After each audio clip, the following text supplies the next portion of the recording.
El objetivo de la clase es analizar diversas obras narrativas, considerando la temporalidad y los acontecimientos. Fíjense en esto.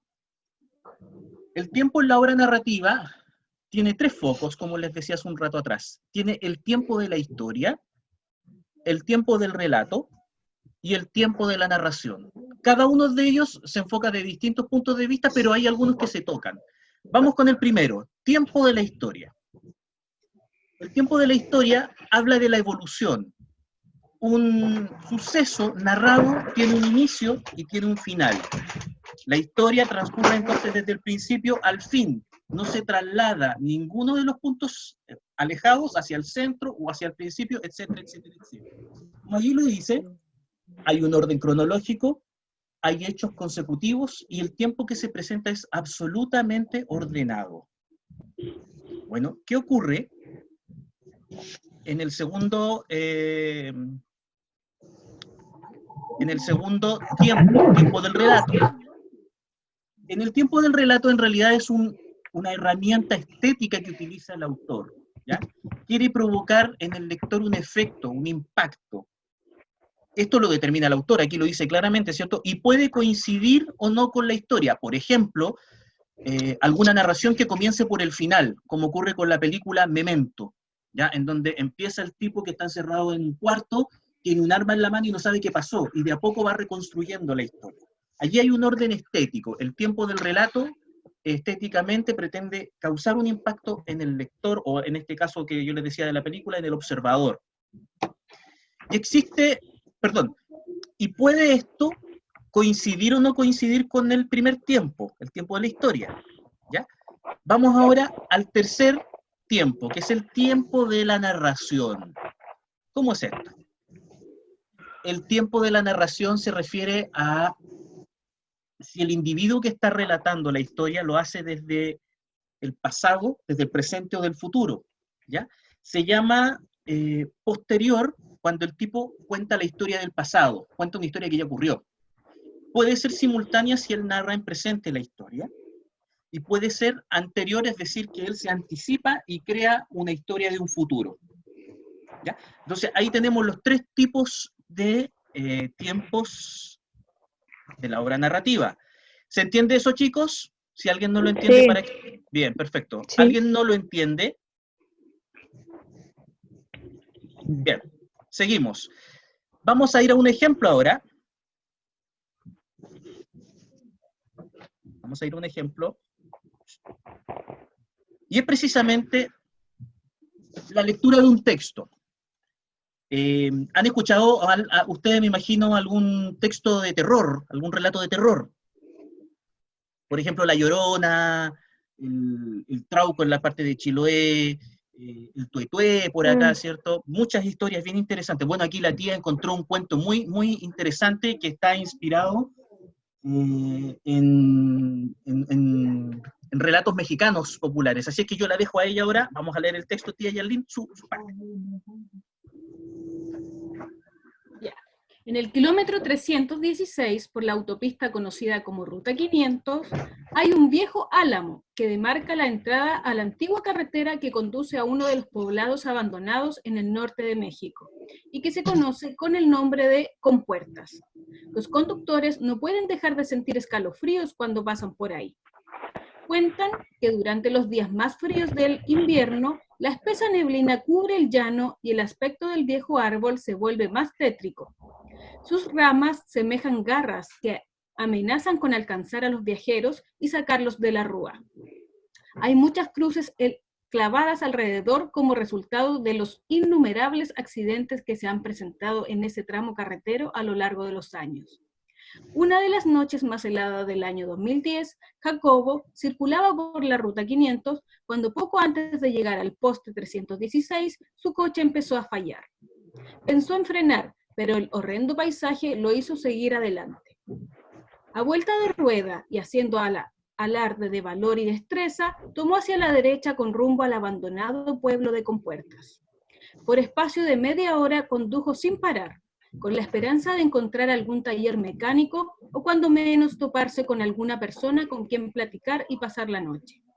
Con la neblina a tope y con la visión entorpecida, logró ver a lo lejos una luz intensa. Viró el auto a la izquierda para seguir aquel destello y se internó en una vereda no menos tétrica que el panorama inicial.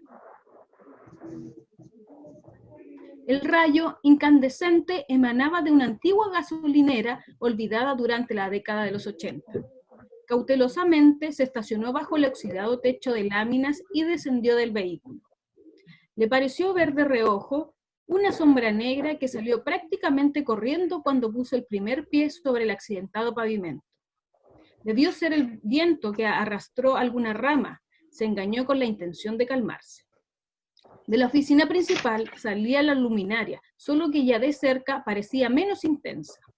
Tocó fuertemente los marcos despintados de la puerta, pero nadie contestó al llamado. Decidido a obtener una respuesta, forzó una de las hojas de madera y entró al polvoso cuarto. Ya adentro la luz se tornó rojiza y se percató que se encontraba en una especie de sala de espera. Los latidos de su corazón se aceleraron cuando notó que se encontraba solo.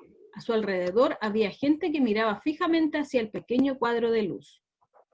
«Tome asiento y espere su turno, por favor», escuchó que le indicaban a través de una especie de megáfono. No muy convencido, Jacobo accedió a la ordenanza. La fría lámina metálica del mueble le provocó la sensación horrible de estar descansando en una fría lápida. Sin embargo, se mantuvo estoico algo en su interior. Le decía que estaba a salvo y a punto de salir de ese atolladero. Durante minutos observó cómo uno a uno iban caminando mecánicamente las personas.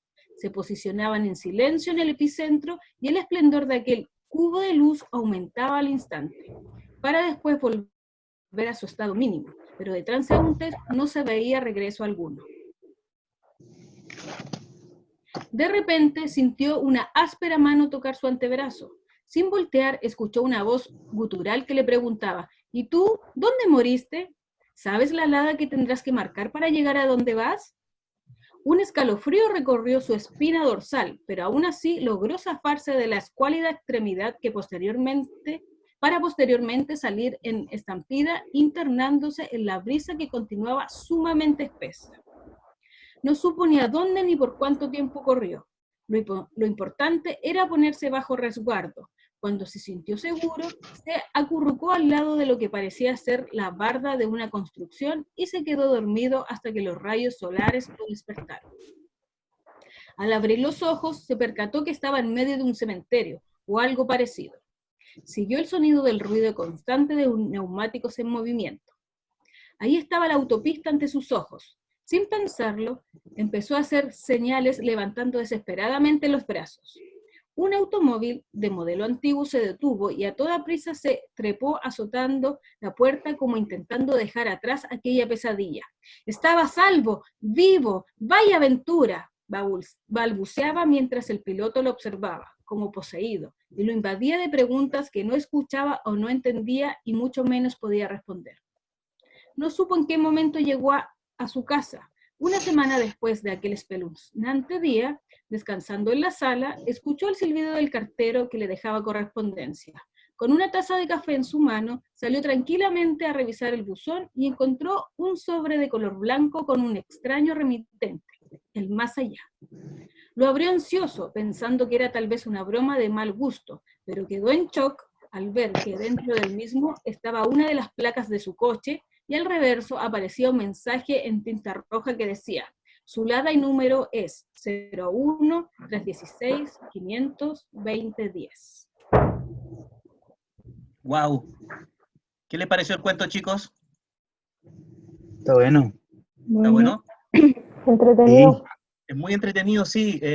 Fíjense que la tía encontró este cuento en una sección que está en internet que se llama Cuentos cortos de terror, ¿cierto, tía Yarlin? Sí. Sí, Ghislaine, perdón. Sí. Ya, veamos entonces y hagamos unas preguntas, porque aquí los chicos estaban muy atentos. Los niños que están atentos, obviamente que son todos. Sebastián Faúndez. Dígame, profe. Oye, el tiempo de la historia. Haznos una secuencia del relato. Como en inicio, desarrollo y final, dice usted. Exacto, una secuencia del relato. En el inicio el conductor iba manejando y de repente se iba acercando a una curva que era, le llamaban con la curva de la muerte.